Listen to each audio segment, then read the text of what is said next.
애들도 아니고 싸움을 하면 안 되겠지만, 싸울 때에 정정당당하게 깔끔하게 싸우고 다투면 누가 뭐라고 하겠습니까? 그런데 꼭 이런 분들이 계시죠. 조롱하고 비아냥거리는 그런 싸움을 거는 분들이 계십니다. 그러면은 싸우기도 전에 기운이 빠지고 힘들어요. 이게 고도의 심리전일지 모르지만 비아냥거리고 조롱거리면 힘들어집니다. 그 내용들이 어떤 것인지를 보면요, 상대방이 중요하게 생각하는 가치들, 이런 것들을 조롱하고 비아냥거리죠. 중요하게 생각하지도 않는 가치를 조롱하고 비아냥거려 봐야 타격이 되지 않으니까 매우 중요하게 생각하는 가치를 건드립니다. 아이들 같은 경우는 그렇게 하죠. 아이들이 싸울 때, 조롱 비아냥할 때 꼭 그 집 가족들을 건드려요. 또 특히 어머니를 건드려요. 싸울 때 너네 엄마는 이러고 저러고 막 하면서 모욕을 줍니다. 입에 담을 수 없는 그런 얘기를 하면서 모욕을 줍니다. 그러면 부글부글 끓어오르고 나보다 싸움 못하는 애 같은 경우는 한 대 때리고 그러겠죠. 근데 나보다 싸움을 잘해요. 큰일 났어요. 어떻게 모욕은 하는데 마치 골리앗이 나와서 이스라엘 백성들을 모욕했던 것처럼, 그 싸워서 나가서 이기고 싶지만 골리앗을 상대할 사람이 없는 것처럼 큰일 난 거죠. 이럴 때 우리는 형을 떠올립니다. 우리 형이라고 한다면 저 아이를 때려 눕힐 수 있을 거야. 우리 가족을 모욕하는 저 아이를 때려 눕힐 수 있을 거야. 이런 생각을 가지고 형을 데리고 와서 평정해버리는 그런 상황도 있던 것 같아요. 자, 초대교회 성도들, 그리고 환난 가운데 믿음을 지켰던 이 성도들이 그들을 공격했었던, 비아냥하고 조롱했던, 그렇게 싸움을 걸어왔던 상대들을 상대하기가 쉽지가 않습니다. 그들이 누구냐 하면 거짓 선생들이죠. 그 거짓 선생들이 뭐라고 조롱하고 있느냐 하면 이렇게 조롱하는데, 4절 말씀을 한번 볼까요? 4절 말씀 함께 읽겠습니다. 이르되 주께서 강림하신다는 약속이 어디 있느냐? 조상들이 잔후로부터 만물이 처음 창조될 때와 같이 그냥 있다 하니. 아멘. 자, 그들이 강림하신다는 약속이 어디 있느냐라면서 그들이 가장 중요하게 생각하는 가치, 주님께서 다시 오실 거야, 주님의 재림과 강림하심에 대해서 중요하게 생각하고 있는데, 이 거짓 선생들이라는 사람들이 그들을 조롱하며 비아냥거리는 내용이 그들이 제일 중요하게 생각하는 그 내용이에요. 야, 그게 어디 있느냐라고 하면서 조롱합니다. 이게 무슨 얘기냐 하면, 야, 예수님 금방 오신다면서, 근데 왜 어떻게 된 거야? 야, 지금 벌써 누구 돌아가시기 시작했는데 어떻게 된 거야? 야, 너희들 세상을 둘러봐봐라. 창조 때로부터 지금까지 변한 게 있어? 앞으로도 그럴 거야 라고 하면서 그들을 공격합니다. 조롱하고 비아냥거리죠. 큰일 났습니다. 이 공격 가운데 어떻게 대처하기도 쉽지 않은 상황이 되었죠. 그때 그들이 떠올릴 수 있는 게 누구일까요? 큰 형님을 떠올리게 됩니다. 큰 형님, 베드로라는 사도, 큰 형님을 떠올리고, 베드로 사도님, 우리가 이런 조롱을 받고 있습니다.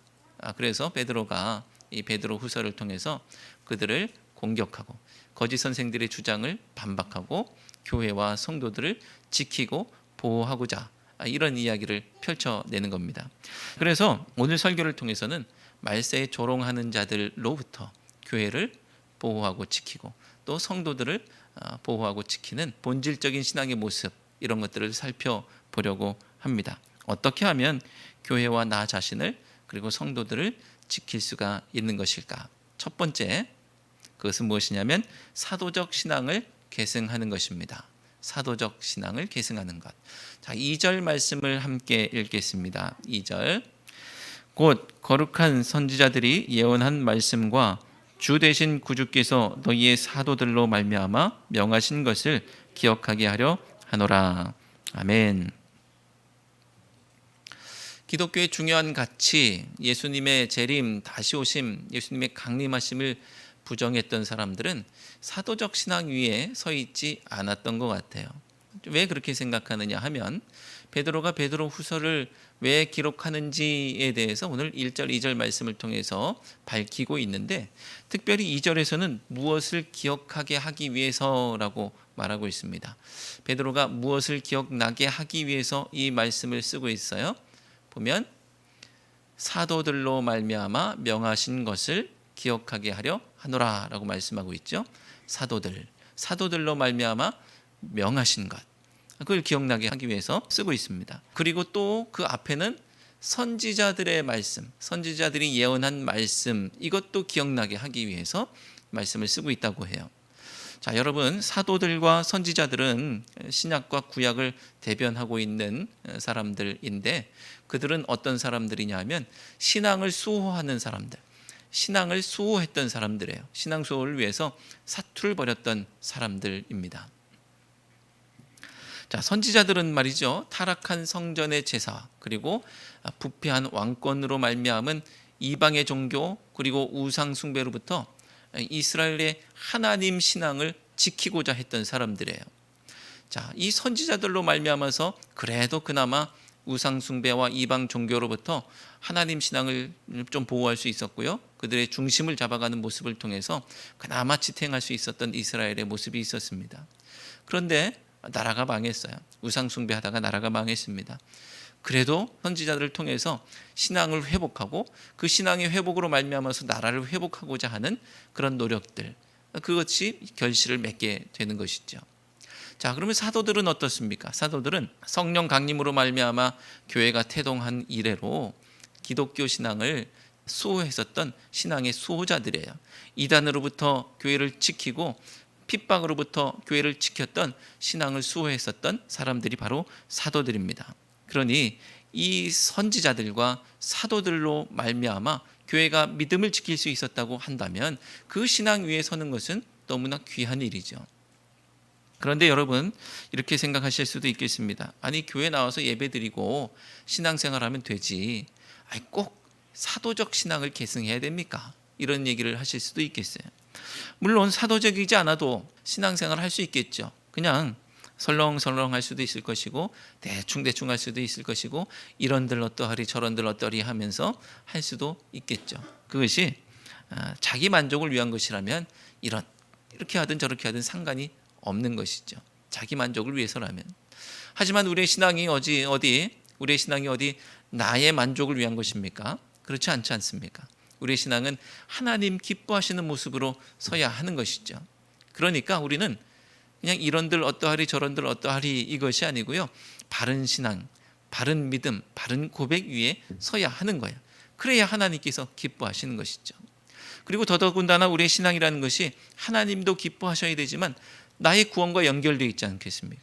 그러니까 나의 구원을 위해서 어디 그냥 이만희 믿고 안상홍 믿고 여호와의 증인, 구원파 이런 데 가서 기웃거리고 있으면 나의 구원이 이루어지겠습니까? 하나님께서 기뻐하시고 나의 구원을 위해서라도 우리는 사도적 신앙 전통 안에 바르게 서야 하는 것이죠.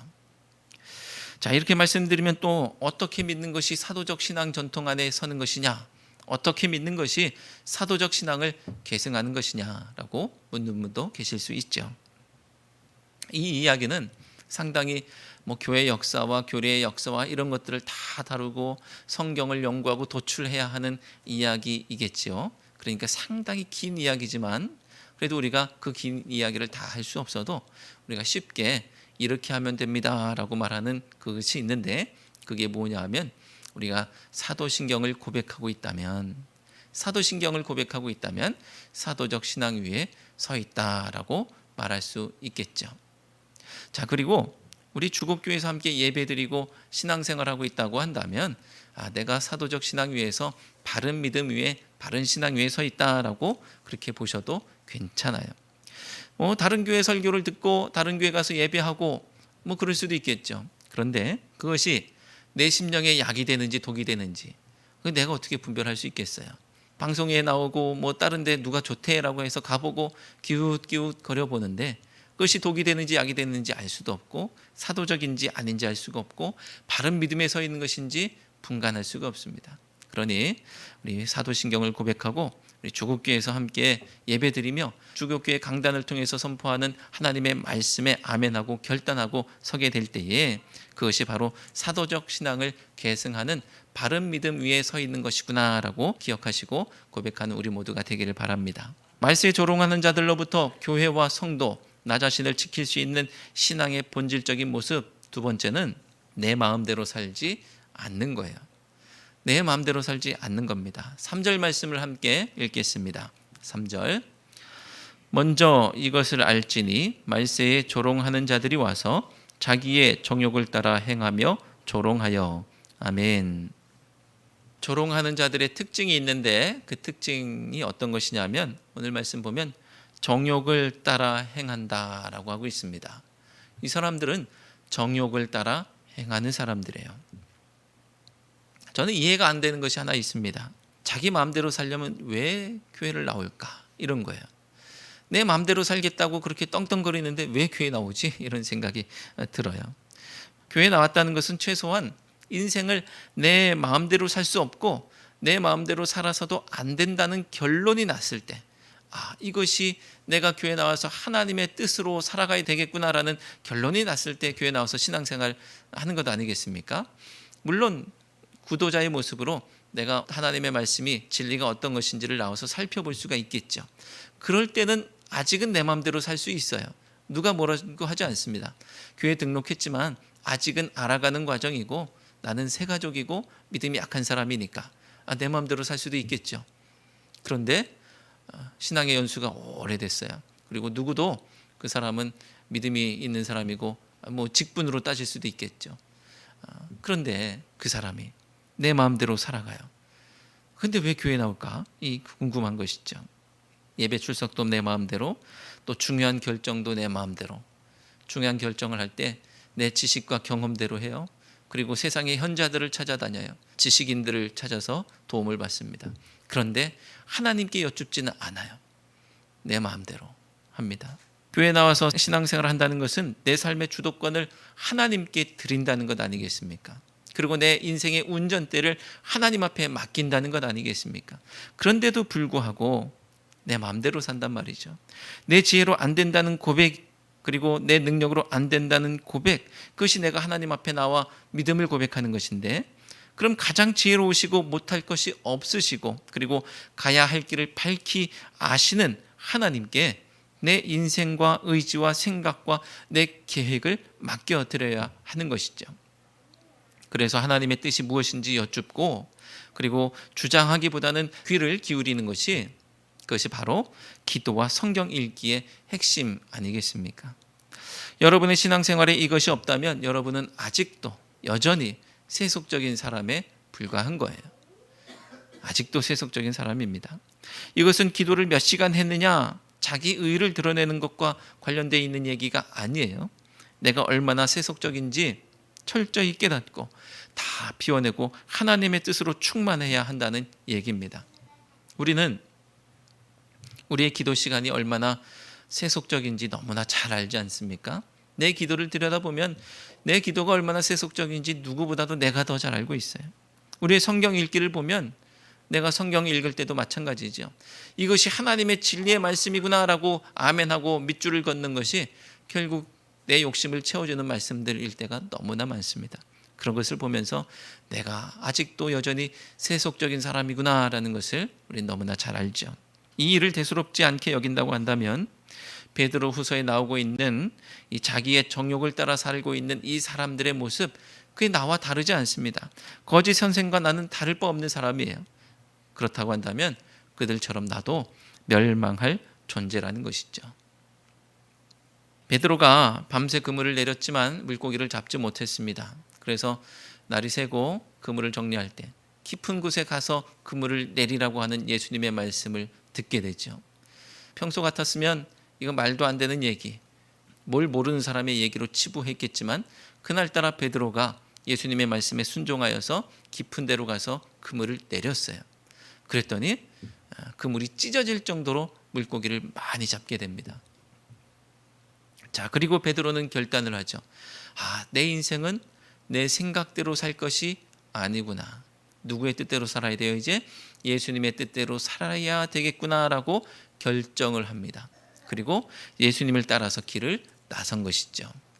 그리고 후에 예수님께서 나중에 예수님의 순환에 대해서 예고를 하셨을 때예요. 그때 베드로가 어떻게 했느냐면요, 자기의 생각대로 예수님의 길을 가로막습니다.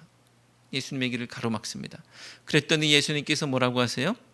이 사탄아 내 뒤로 물러가라 라고 하면서 꾸짖으셨죠. 그때 예수님께서 덧붙이신 말씀이 있습니다. 마태복음 16장 23절에서 이렇게 말씀하시는데, 내가 하나님의 일을 생각하지 아니하고 도리어 사람의 일을 생각하는도다. 아멘. 자, 베드로는 예수님을 따라 나서기는 했지만 여전히 자기의 뜻대로 살았던 사람, 자기의 생각대로 살았던 사람이에요. 그러려면 도대체 왜 예수님을 따라다니는 거예요? 예수님을 따라다니려면 내 생각이 아니고 예수님의 뜻대로 살아야 되겠죠. 내 생각대로 살려면 왜 교회를 나오겠습니까? 교회 나왔다고 한다면 예수님의 뜻대로 사는 것이죠.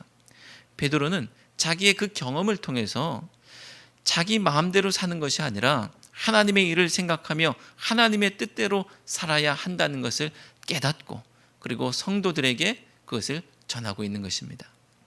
세상에서 하던 대로 자기 마음대로 살려면 도대체 교회는 왜 나올까요? 이건 시간 낭비, 물질 낭비가 되겠죠. 이제 방향을 바꾸는 거예요.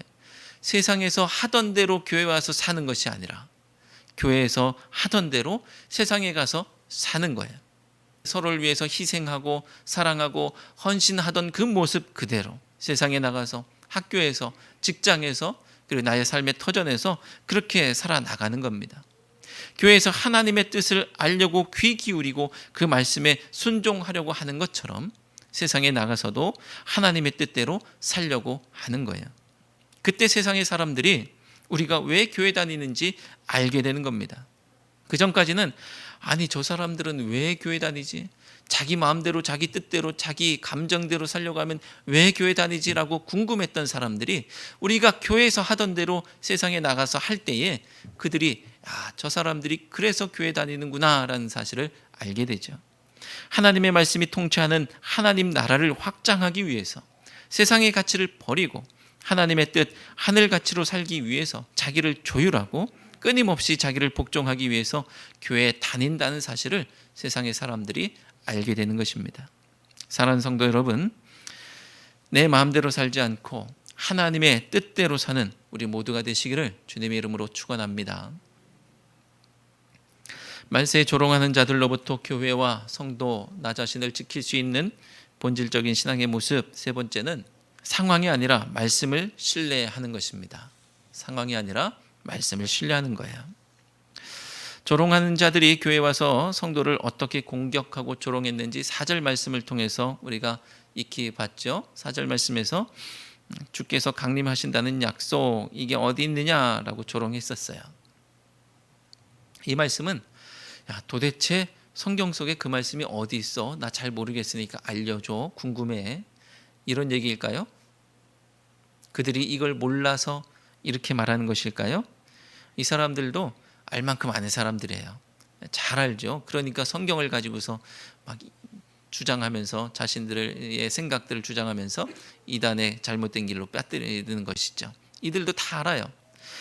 요한복음 14장 3절 예수님께서 친히 약속하셨던 말씀이 있습니다. 요한복음 14장 3절 함께 읽겠습니다. 가서 너희를 위하여 거처를 예비하면 내가 다시 와서 너희를 내게로 영접하여 나 있는 곳에 너희도 있게 하리라. 아멘. 자, 예수님께서 다시 오시겠다 약속하셨어요.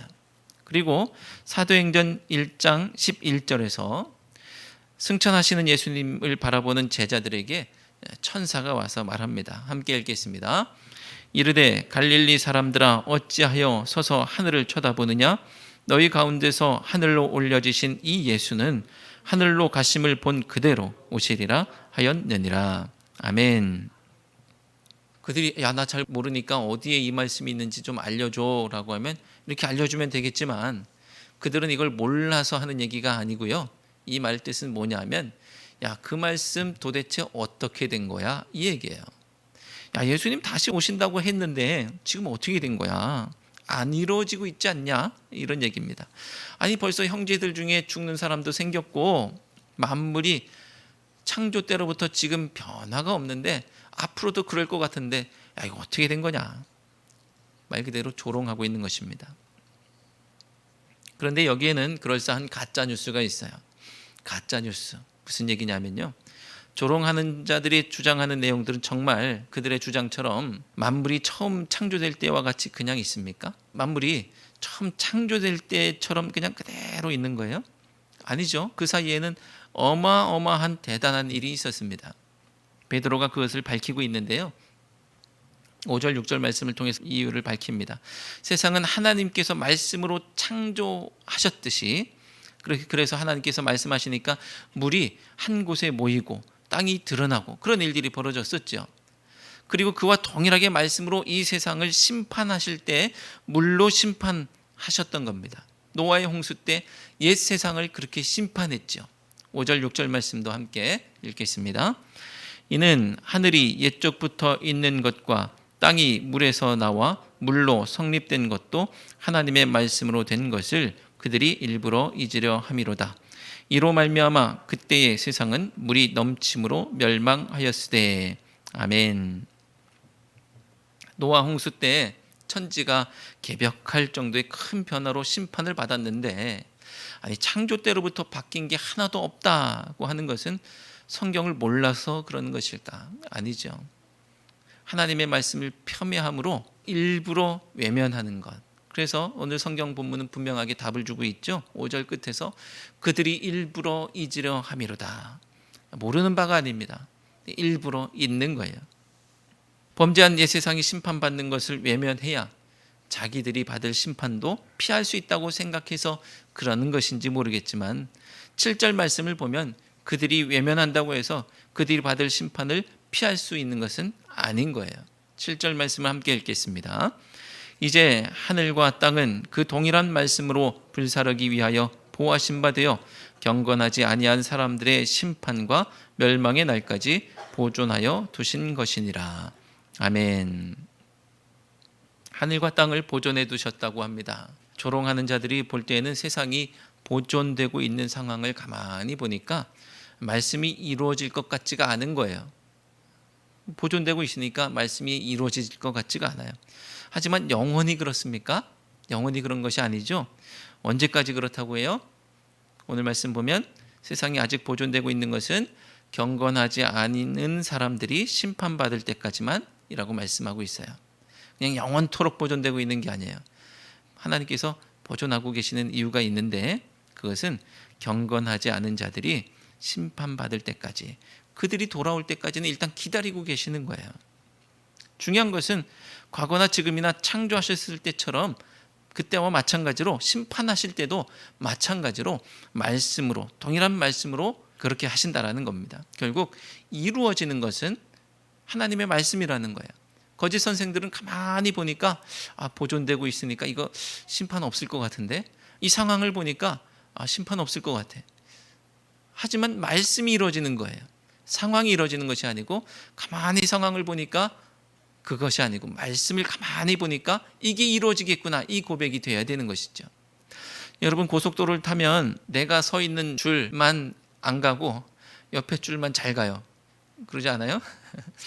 옆에 줄을 잘 가고 차가 막혔는데 여기는 서 있고 옆에 줄이 잘 가. 그럼 옆에 가요. 그러면 옆에 줄이 또 가. 내가 있던 줄이 잘 가. 가만히 보니까 옆 줄이 잘 가는 것 같고, 가만히 보니까 이 줄이 잘 가는 것 같아요. 자, 그렇게 해서 결국은 더 늦게 가는 상황도 펼쳐지죠. 상황 따라서 왔다 갔다 하다 보면, 결국은 상황 따라 왔다 갔다 하다 보면 안 되는 겁니다. 상황이라는 것이 그렇게 신뢰할 만한 것이 아니라는 사실을 알게 되죠. 상황은 신뢰할 만한 것이 아니에요. 우리가 신뢰할 것은 무엇입니까? 상황이 아니고 하나님의 말씀이에요. 기독교 신앙은 상황을 보고 상황을 따라서, 시류에 따라서 편승해서 살아가는 것이 아니에요. 기독교인의 판단의 근거는 상황이 아니고 어제나 오늘이나 동일한 하나님의 말씀입니다. 상황을 보면 말씀대로 살 수가 없죠.